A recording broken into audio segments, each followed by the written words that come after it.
هلا جميلاتي، أرحبكم بقناتي. أنا رشا من Peridot Makeup، خبيرة مكياج 20 سنة. موضوعنا اليوم عن الفاونديشن. شلون تختارين الفاونديشن، أي لون تختارين وأي نوع تختارين. إذا أنتم جديدين بقناتي أهلا وسهلا بكم، أرحب بكم. يا ريت لو تسووا لي اشتراك تشوفون الفيديوهات الثانية اللي سويتها، كلها عن المكياج وحيل وأساليب المكياج اللي تفيد بالحياة الحقيقية، مو بس للسوشيال ميديا، مو بس للإنستغرام أو التصوير.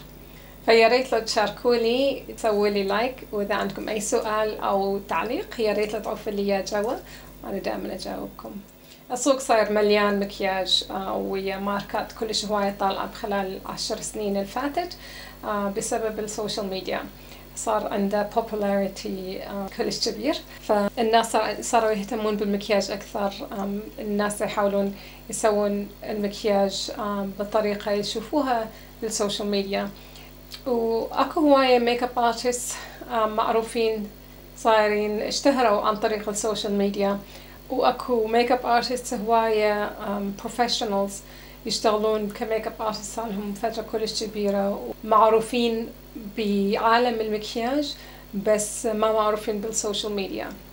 فاكو اختلاف كبير كلش بين الميك اب اللي تشوفوه بالانستغرام وهواية من قنوات اليوتيوب، وبين المكياج وطريقة تطبيق المكياج بالحياة الحقيقية، اللي الناس اللي مثلي يشتغلون بناس حقيقيين وبزباين حقيقيين يطبقوه. أكبر فرق هو أنه الناس اللي شغلهم professional makeup artists هو أنه يركزون على أنه شلون المكياج يصور وشلون شكله بالحياة الحقيقية.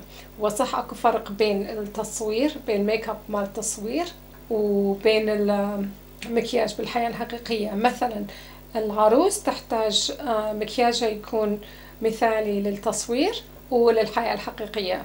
فالميك اب ارتست اللي يختصون بالعرايس عندهم اكبر واصعب مهنة، لانه يحتاجون يخلي مكياجهم ثابت النهار كله، والألوان تكون مناسبة للتصوير والحياة الحقيقية، لأنه عادة بالتصوير بكمية الإضاءة اللي يستعملوها عادة تاخذ هواية من الألوان. إذا خبيرة المكياج اللي تسوي مكياج العروس ما عندها علم شلون توازن بين الضوء الحقيقي والضوء أو إضاءة التصوير، فيا اما المكياج راح يطلع بس حلو قدام الكاميرا، يا اما يطلع بس حلو قدام المعازيم. لذلك هي اصعب مهنة لنا.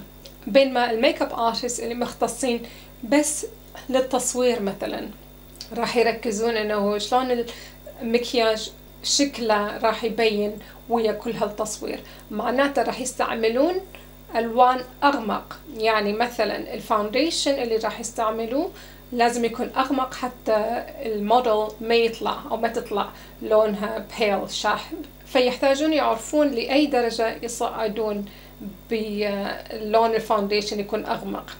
أما بالنسبة للتي في للتلفزيون فشغلهم إنه يركزون على الميك اب شلون شكله قدام الكاميرا، بس الحلو بيهم انه موجودين هناك على طول يسوون ريتاتش. اما بالنسبه للميك اب ارتست المختصين بالعرايس انه المكياج يبين كلش زين بالحالتين، وفوقها لازم يبقى النهار كله، لانه الميك اب ارتست غالبا ما راح تبقى هناك حتى تعدل المكياج مع العروس.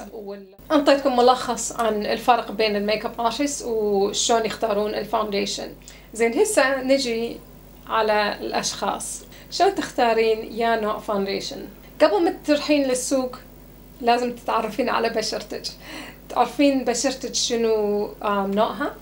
بشرتك جافة، دهنية أو عادية. فإذا بشرتك عادية تقدرين تستعملين أي نوع فاونديشن، بعد يبقى على اختيارك على شو تفضلين انتي، تحبين الديوي فاونديشن أو تحبين المات فاونديشن. أما إذا بشرتك دهنية فأنصحك تستعملين فاونديشن بدون زيت اللي هو water based foundation. الwater based ما راح تزيد من الدهون اللي بوجهك، ما راح ترطب وجهك، لأنه وجهك عادة already يكون بدهن زايد. أما إذا بشرتك جافة فأنصحك تستعملين moisturizing foundation أو creamy foundation. بس رجاء لا تنسون لما تشترون الفاونديشن حسبوا حساب البرايمر همينة اللي تستعملوه. البرايمر همينة يجي بدون اويل، فمكتوب عليه اويل فري برايمر اللي هو يناسب البشرة الدهنية طبعا، واكو مويسترايزنج برايمر واكو سيليكون بيست برايمر. المويسترايزنج برايمر انصحه للبشرة الجافة.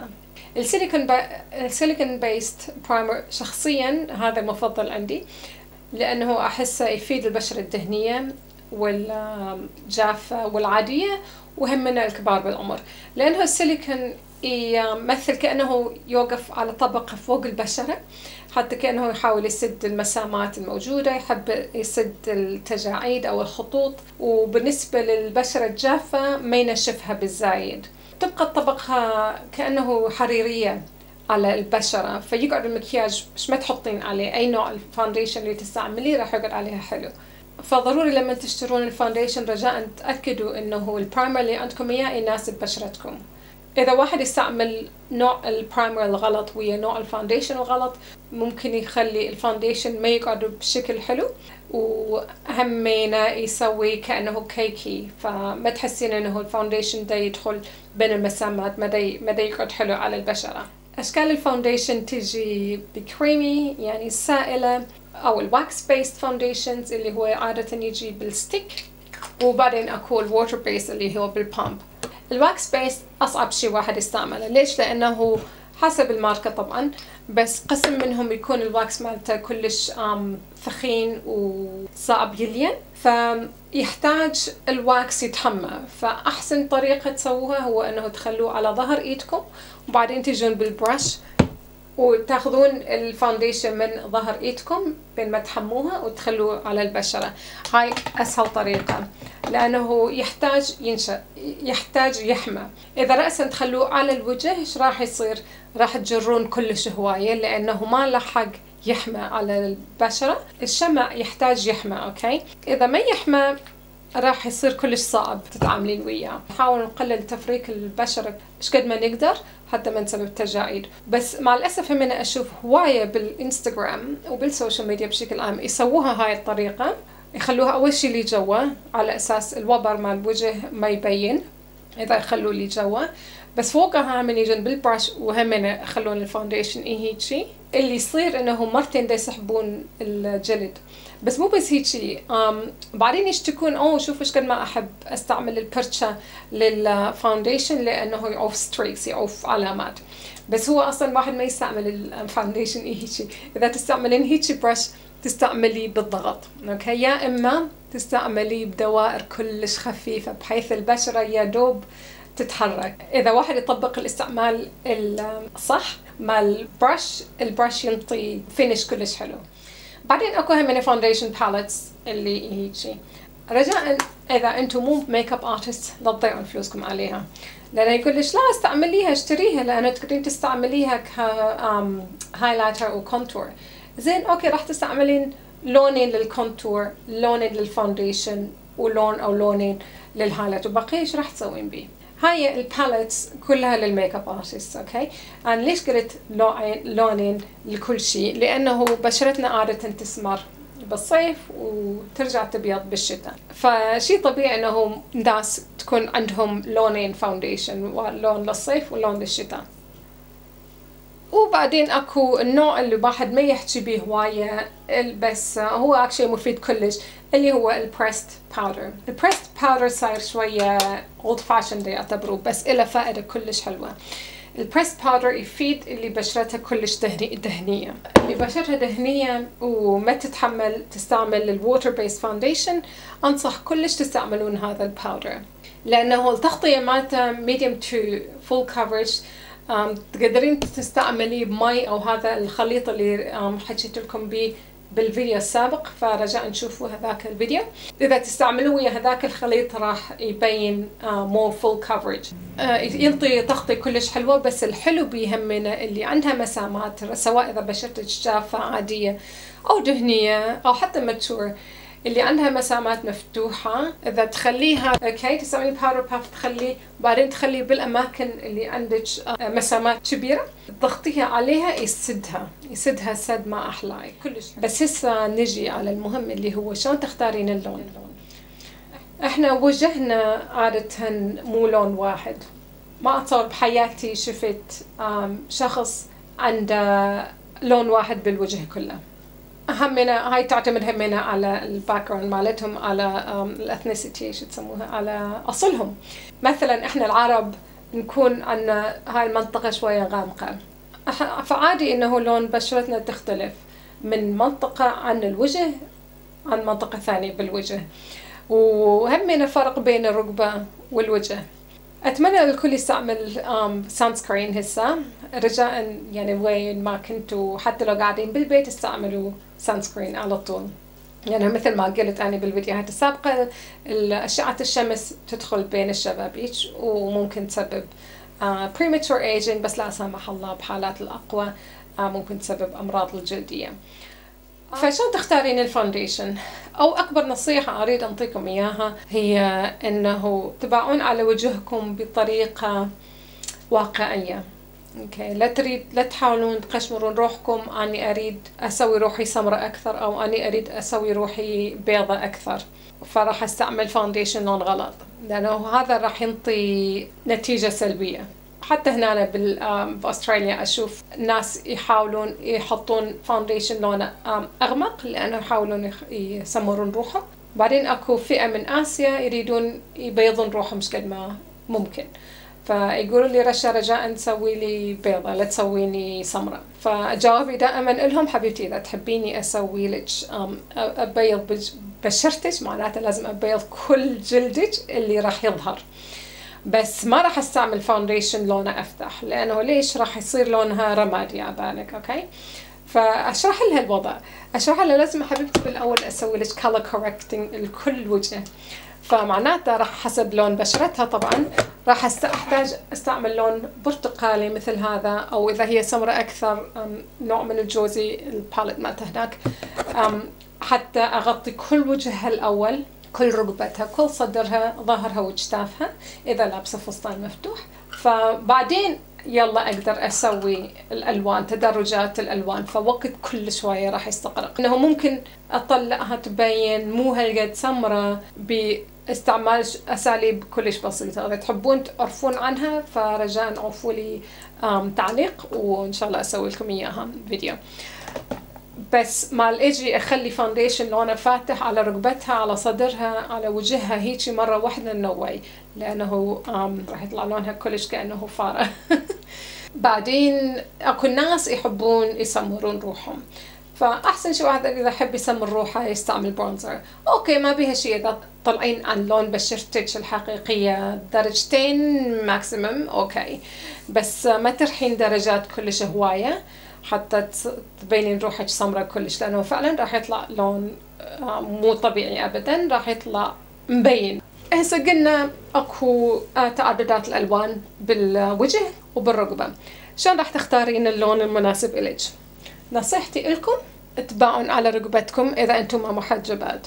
اذا محجبات انصحكم تراهموا ويا هاي المنطقه جوا الخد، شو تسموه هاي المنطقه الخد، رهموا هنا، لأنه عادة هاي المنطقة أقل منطقة بيها نمش، أقل منطقة بيها براون سبوتس وهاي الشغلات كلها، فهاي هي لون بشرتكم الحقيقية عادة. أوكي، أخذوا الفاونديشن إذا أنتم بالمحل، خلوا جربوا 3 منا خلوه وشوفوا. أوكي، ياهو خلوا واحد مننا واحد مننا واحد مننا بكيفكم، وشوفوا يا لون يناسبكم أكثر شيء. هي بلا ما أعقدها عليكم، بس الفاونديشنز هي بيها اندرتون. اوكي، الاندرتون هي الالوان اللي مستعمليها حتى يصلون الى هذا اللون، واحنا كبشر كنا كل واحد عنده اندرتون، فاحنا العربيات عادة بشكل عام ومو بشكل خاص، بشكل عام عندنا زيتوني يسموه اوليف سكيند، احنا اوليف سكيند، وبعدين عندهم اكو الاندرتون الوردي، وهاي أبسط شيء أقدر أشرح لكم إياها، وهي مو مضبوطة 100%، بس أسهل شيء أقدر أشرح لكم إياها هي لما تباعون على شرايينكم من هنا أو ظهر الإيد، ما أعرف الشرح يبين. أوكي، إذا تشوفون الشرايين مالتكم شنو لونها، إذا مايلة على زرق معناتها أنتو بشرتكم باردة. أوكي، الأندرتون مالتها كول.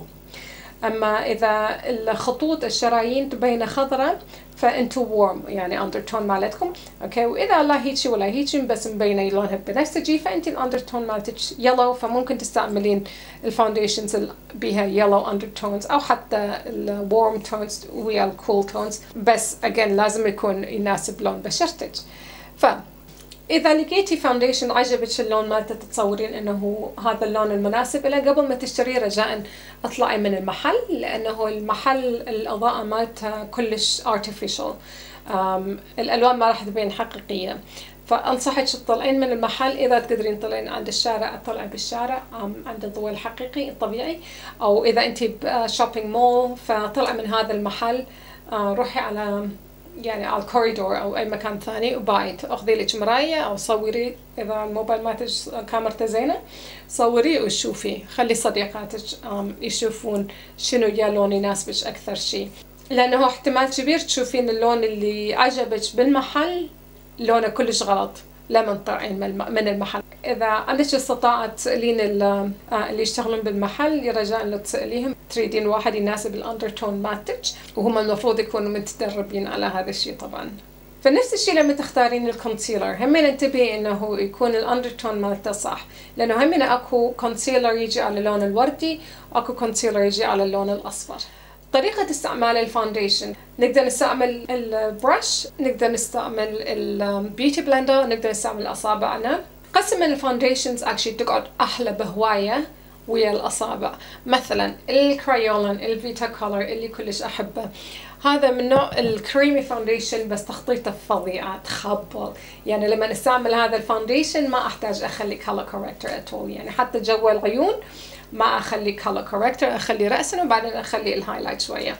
هذا يحب الأصابع كلش، وأنا عندي فراغات بالجلد من حصبة ما أعرف صارت عندي وكذا حكها لما كنت صغيرة، فعافت لي حفر شوية شوية ببعض الأماكن، فماكو شيء يغطيه مثل أصبعي ويا هذا الكريم فاونديشن يخبل، فأستعمل أصابعي وما تحتاجين كمية كبيرة أبدا، تخبطيه على أصابعك وتستعمليها وبعدين تضغطين الأماكن اللي عندك المسامات أو عندك هاي الحفر بوجهك، كلش حلو يغطيها فعلا، يعني أحسن من البرش، أحسن من الباودر باف، أحسن من البيوتي بلندر، أحسن من كل شيء. بالملخص انتبهوا انه تشترون البرايمر والفاونديشن اللي يناسب بشرتكم، انتبهوا على لون البشرة مالتكم الحقيقية، وحاولوا ترهموها على حسب الرقبة او على الجو لاين مالتكم، حتى لو عندكم اختلافات هواية ويا بالبشرة تقدرون تعادلوها لتنسون ويا كونسيلر او ويا كولر كوركتورز. الكولر كوركتنج باليتس اذا تحبون اسوي لكم فيديو عليها رجاء عفوا لي نوت حتى اعلمكم يا لون يعادل اي نوع من التلوين اللي بالبشره. اتاكدوا اذا بشرتكم دهنيه تستعملون اويل فري برودكتس. انصحكم تشترون الكريمي فاونديشنز اسهل لكم بهوايه، وما تحتاجون تفركون وتشدون البشرة هواية، كلش رجاء ابقوا رقيقين ويا بشرتكم لا تجرجروها هواية. وبالأخير أذكركم أبدا لا تنامون ويا المكياج، ضروري جدا دائما تغسلون وتنظفون بشرتكم تماما من المكياج، ما تعوفون أي أثر لا مال العيون ولا مال الوجه ولا أي شيء، حتى ما تسببون حساسيات لوجهكم وحتى ما تسوون premature aging للسكين مالتكم. أتمنى استفدتوا من هاي الحلقة. إذا عندكم أي سؤال وإذا عفت نسيت أي شيء رجاء أن تعفوا لي بالمسج جوا، عفوا لي كومنت تعليق، اسألوني أي سؤال عندكم إياه، ولا تنسوا لي مشاركة وتتابعون قناتي وتعطوني لايك. شكرا للمشاهدة وأشوفكم المرة الجاية.